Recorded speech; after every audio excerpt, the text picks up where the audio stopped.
Olá pessoal, sou o professor Rodrigo Carvalho e essa é mais uma videoaula para vocês. Hoje o tema é Brexit, um tema que com certeza aparecerá nos vestibulares aí desse ano, principalmente por conta dos recentes acontecimentos. Primeiro eu gostaria de explicar o termo, O termo Brexit é uma junção de dois termos, A junção do termo exit, que é a saída, e Britain, seria britânica. Então, na verdade, seria saída britânica. Só que o que acontece? O correto é dizer saída do Reino Unido. Como dá para perceber aqui pelo nosso mapa, Reino Unido, na verdade, é formado pela ilha da Grã-Bretanha inteira, mais o norte da ilha da Irlanda. Ou seja, nós temos aí Escócia, País de Gales e Inglaterra dentro ali da ilha da Grã-Bretanha, mais a Irlanda do Norte, que faz parte ali da ilha da Irlanda. Isso é o que compõe o Reino Unido. Então, quando alguém te perguntar quem é que está saindo da União Europeia, quem é que está em procedimento aí para a saída, é o Reino Unido, tá? Reino Unido que é composto, mais uma vez, por Escócia, País de Gales, Inglaterra e Irlanda do Norte. Lembrando que a Irlanda do Sul é independente e permanece na União Europeia mesmo com o Brexit. Uma outra coisa muito importante para os vestibulares é saber as causas, o que levou a essa insatisfação dos habitantes aí do Reino Unido em relação à União Europeia. A primeira grande causa é a que envolve a questão dos imigrantes, dos refugiados. O que acontece? Em 2014 estourou aquela crise dos refugiados por conta principalmente da guerra civil na Síria e a expansão do Estado Islâmico. Então muitos refugiados começaram a chegar na Europa e principalmente aqueles que vinham atravessando ali o Mar Egeu e chegavam na Grécia, eles acabaram gerando um impacto social muito forte. Só para recordar, a partir de 2011 a União Europeia entrou em crise e um dos países mais afetados pela crise na zona do euro foi justamente a Grécia. Diante disso, a Grécia acabou fazendo um pedido de ajuda para a União Europeia e em setembro de 2015 a União Europeia assinou um acordo que iria distribuir todos os refugiados que chegassem na Grécia entre os membros da União Europeia. Ou seja, foi feito um acordo para flexibilizar aquela convenção de Dublin que estabelecia aí a política dos pés secos. Política dos pés secos por quê? O refugiado ele tem direito a asilo político daquele país onde ele chega primeiro, onde ele põe o pé primeiro, tá certo? Então os habitantes do Reino Unido como um todo acharam que essa atitude da União Europeia de flexibilizar a política de pés secos não deveria ter sido tomada. Então isso gerou uma insatisfação muito grande.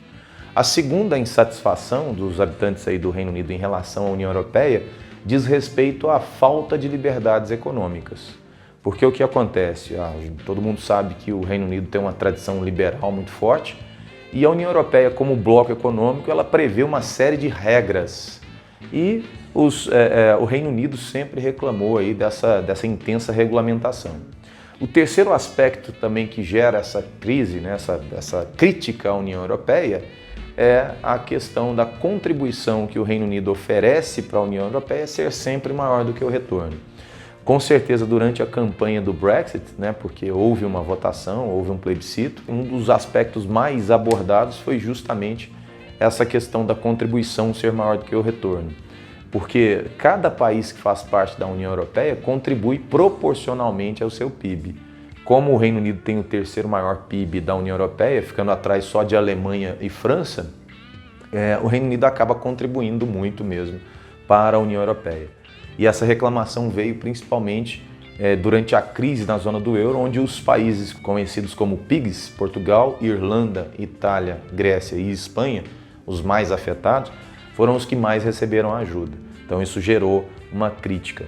E aí, diante do crescimento desses eurocéticos, como são chamados, essas pessoas que têm assim, uma certa aversão com a União Europeia, o David Cameron, primeiro-ministro na época, prometeu que iria fazer um plebiscito, isso em 2015 ainda, quando ele estava em campanha. E assim foi feito. Ele acabou permanecendo no poder na época, e em 2016 ele marcou o plebiscito, para junho de 2016. Esse plebiscito aconteceu no dia 24 de junho de 2016 E, contrariando muitas expectativas, o Brexit venceu.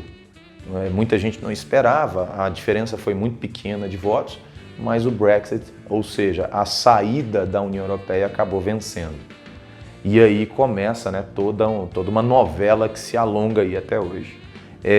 Só para você ter uma ideia, ali dentro do Reino Unido, na Inglaterra e no país de Gales, houve realmente maioria de votos.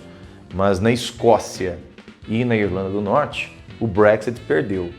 Então, nesses dois locais, nesses dois países, que fazem parte do Reino Unido, a gente já teve aí alguns movimentos separatistas, como por exemplo na Irlanda do Norte teve até o grupo armado chamado IRA, que é aquele exército republicano irlandês, e na Escócia já houve um movimento, inclusive realizando um plebiscito sobre a independência da Escócia em relação ao Reino Unido. Isso acabou gerando mais um foco de tensão. Mas e aí, o que acontece? Com o plebiscito, o Reino Unido já está fora da União Europeia? Na verdade, não. Tem que haver uma formalização que só pode ser feita pelo governo. Governo esse que é liderado pelo primeiro-ministro.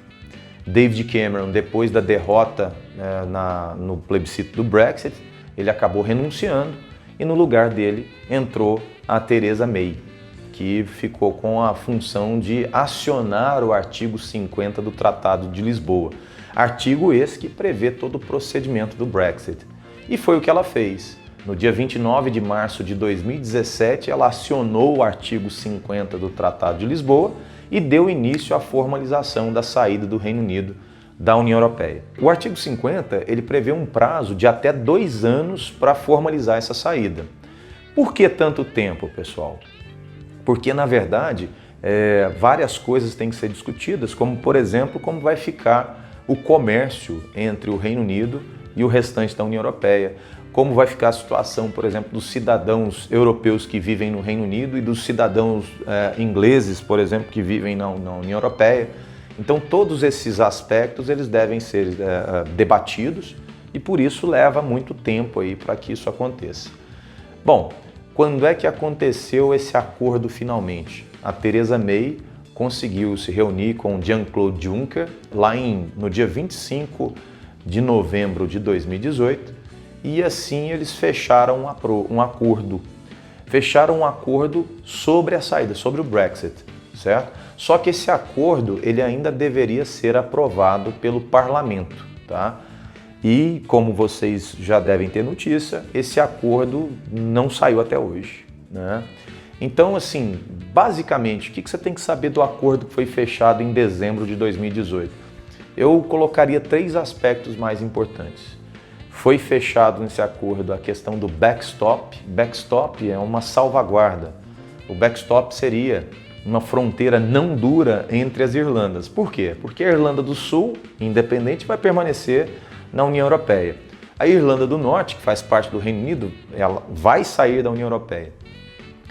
Então, a fronteira entre Irlanda do Norte e Irlanda do Sul será a fronteira entre um país que está na União Europeia, que é o caso da Irlanda do Sul, e um país que não estará na União Europeia, que seria o Reino Unido. Então, o que acontece? Seria necessária a criação de uma fronteira dura, de controle de fronteira, controle de imigração. Só que qual é o medo da União Europeia? O medo da União Europeia é que, criando uma fronteira dura, nós possamos ter a volta aí de conflitos que já aconteceram na Irlanda do Norte por conta desses separatismos. Conflito esse que desde 1998, desde a instituição do Acordo da Sexta-feira Santa em 98, tinha sido apaziguado. Então a União Europeia não abre mão desse backstop, dessa fronteira não dura. Só que tem um probleminha. Para que exista uma fronteira não dura, o Reino Unido teria que continuar cumprindo algumas regras da União Aduaneira. Então, o que acontece? O parlamento não gostaria que isso acontecesse, porque seria a situação seguinte: olha, o Reino Unido sai da União Europeia, mas tem que continuar cumprindo algumas regras da área de livre comércio, da área de União Aduaneira.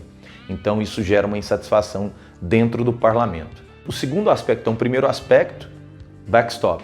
O segundo aspecto que também foi negociado e foi estabelecido por esse acordo lá em dezembro de 2018 foi a manutenção do direito de permanência tanto dos cidadãos do Reino Unido na Europa quanto dos cidadãos europeus no Reino Unido. Isso foi estabelecido. Um terceiro ponto também que foi estabelecido foi uma espécie de indenização que o Reino Unido deveria pagar para a União Europeia, da ordem aí entre 35 e 39 bilhões de libras. Não são euros, gente, são libras. E além disso, foi estabelecido um prazo de transição até o dia 31/12 de 2020, que foi uma outra coisa também que o parlamento inglês não gostou muito. Bom, então esse acordo com esses termos foi fechado em dezembro de 2018, certo? E aí no dia 15 de janeiro de 2019, esse acordo foi submetido ao parlamento, né, ao parlamento do Reino Unido. E o que aconteceu? O parlamento rejeitou o acordo pela primeira vez, certo? O parlamento não aceitou o acordo. E aí o líder dos trabalhistas, né, o Jeremy Corbyn, ele acabou inclusive pedindo, né, entrando com uma moção de desconfiança, tentando derrubar a Theresa May já nessa primeira votação. A Theresa May resistiu pela segunda vez. Ela já tinha passado uma vez lá em dezembro por uma moção de desconfiança e ela resistiu pela segunda vez, certo? E aí a gente tem que pensar também nas possíveis consequências, né, da não aprovação desse acordo. Eu listaria algumas possíveis consequências. A primeira delas é um Brexit sem acordo, que é o que eles chamam de hard Brexit. Esse ninguém quer, nem mesmo o parlamento. O parlamento não aprovou esse acordo que foi feito com a União Europeia, com a Comissão Europeia, mas também já deixou muito claro que não quer sair sem acordo. Por quê? Por conta justamente das incertezas diante de uma saída sem acordo. Teria problemas, por exemplo, com a área de livre comércio, teria problemas, por exemplo, com abastecimento, com transportes, então tudo isso ficaria sem regulamentação. Essa saída sem acordo, ela não seria boa para ninguém. O parlamento não quer. Mas caso o acordo não seja aprovado, isso pode acontecer. Uma segunda hipótese é uma renegociação com a União Europeia. Mas aí isso esbarra numa fala também do Jean-Claude Juncker, que ele estabeleceu desde dezembro. Esse é o nosso último acordo, então a União Europeia já disse que não vai mexer no acordo. Um terceiro aspecto, né, seria uma convocação de eleições gerais.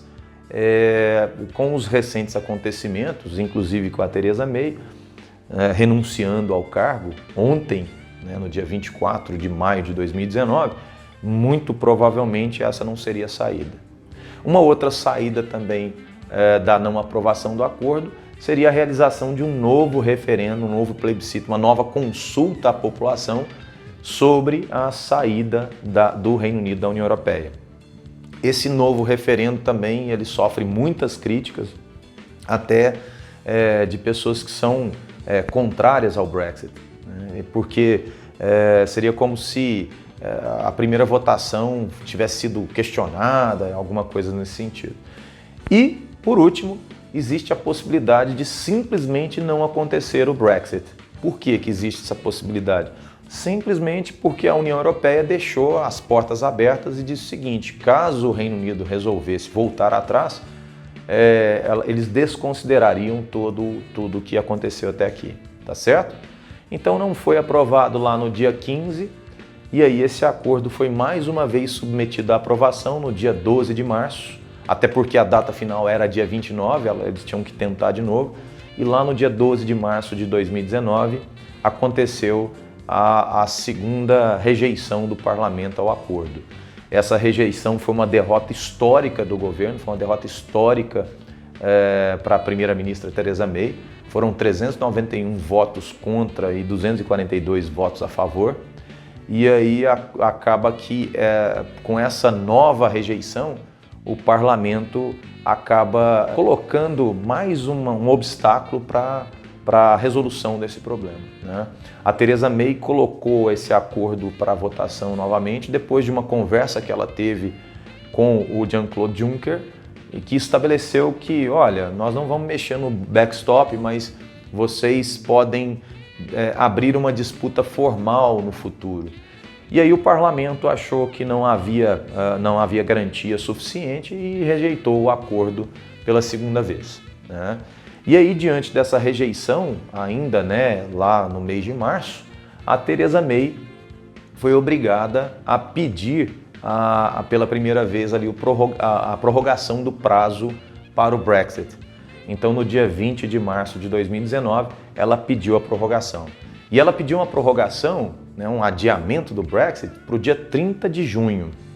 Só que a União Europeia aceitou a prorrogação, só que em parte. A União Europeia prorrogou, aliás, ela deu duas opções, que a prorrogação seria para o dia 22 de maio de 2019, caso houvesse a aprovação do acordo, e caso não houvesse a aprovação do acordo, a data final seria 12 de abril de 2019. Por quê?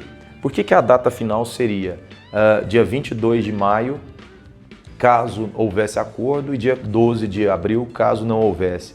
Porque a gente teria ali as eleições parlamentares, né? As eleições do Parlamento Europeu, e que ficaria muito estranho o Reino Unido saindo da União Europeia e alguns eurodeputados ali concorrendo pela União, pelo Reino Unido, tá certo? Então o que acaba acontecendo? Acabou que ficou realmente essa data e aí a Theresa May teve que buscar mais uma vez um acordo final, a aprovação desse acordo final até o dia 12/4. Só que o que aconteceu? Mais uma vez, né, no dia 29 de abril de 2019, o parlamento rejeitou o acordo pela terceira vez. Tá? Então, pela terceira vez, esse acordo foi rejeitado. O Donald Tusk, que é o presidente do Conselho Europeu, acabou convocando uma reunião de cúpula por conta disso, com os líderes da União Europeia, para buscar uma saída de emergência para o que eles chamaram de crise total, que seria a saída do Reino Unido sem acordo, né? E aí, nesse meio tempo, o parlamento britânico resolveu que a saída não aconteceria sem acordo. No dia 3 de abril eles estabeleceram isso. E aí a Theresa May acabou pedindo mais uma vez a prorrogação do prazo, porque eles perceberam que não iria dar tempo de negociar. Enfim, o prazo foi prorrogado mais uma vez e o prazo final agora é no dia 31 de outubro de 2019.